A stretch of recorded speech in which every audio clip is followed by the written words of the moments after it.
Okay, in this video I'm going to try to talk about the distance between speed and velocity. And it comes back to the difference between distance and displacement. So make sure you understand the difference between distance and displacement before you try to understand the difference between velocity and speed. Speed and velocity are often mixed up. People think they're the same thing. They're not. They're a little bit different. They have similarities. So the first thing, of course, is speed is a scalar quantity. It's a scalar quantity, so you've got to know what that means. And velocity is a vector quantity.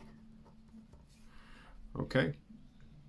So suppose I have a starting position here at 15, and I travel, down along here to position 9. So I'm saying my initial position was position 15 and my final position is position 9.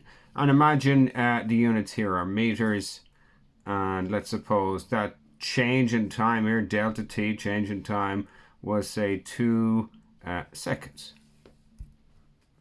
Okay, if we want to think about these quantities, speed and velocity. Well, the first thing we want to think about speed, and I've written here speed bar, that's the average speed, is defined as being distance over the change in time.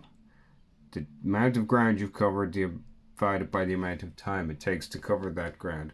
So if I look at the distance in this case, we've traveled from position 15 to position 9. That's a distance of 1, 2, 3, 4, 5, 6 units.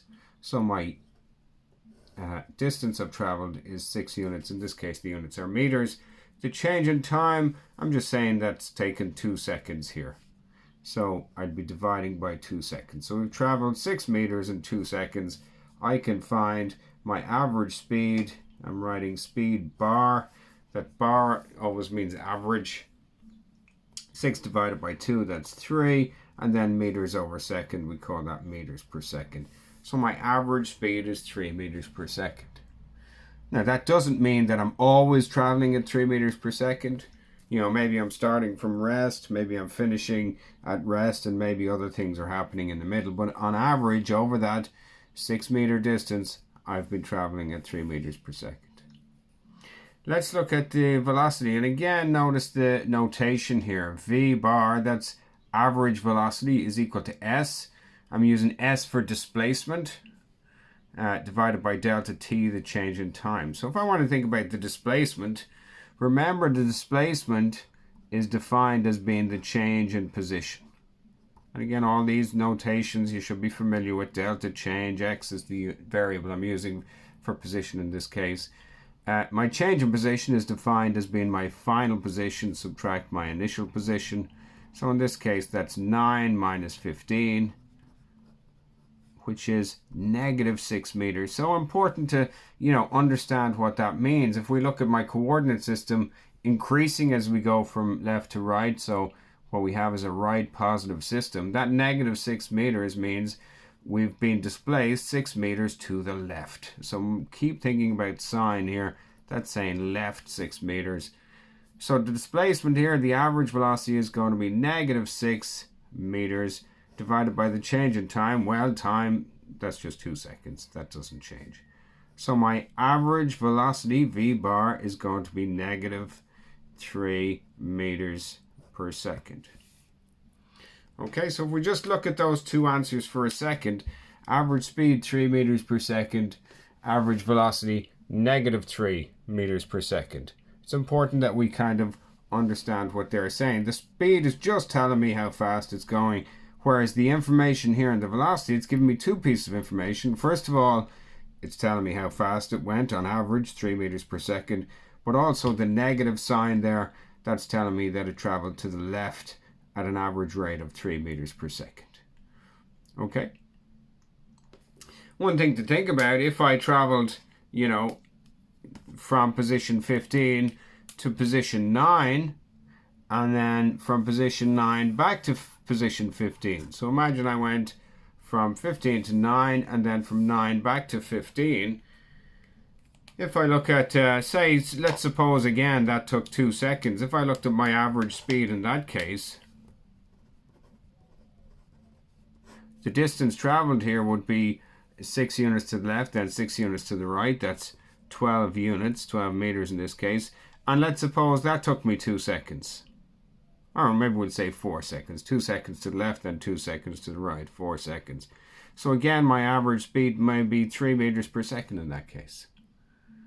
If I look at average velocity, my change in position divided by my change in time.